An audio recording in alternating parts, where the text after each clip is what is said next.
اعوذ باللہ من الشیطان الرجیم بسم اللہ الرحمن الرحیم نننے قرآنی وظیفہ دا دید پار دا چی یو بندہ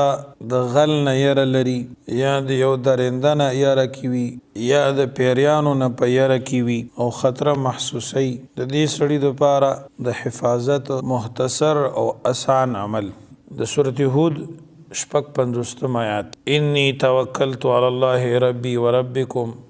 ما من دابة الا هو آخذ بناصيتها ان ربی علی صراط مستقیم بے شک ما بروسه کړې په الله تعالی باندې چې زما رب دې استاد رب دې نشته داسې یو زنده سر مگر هغه نیون کې د هغې لره تندي د ویښتو نه د الله په قبضه کې دي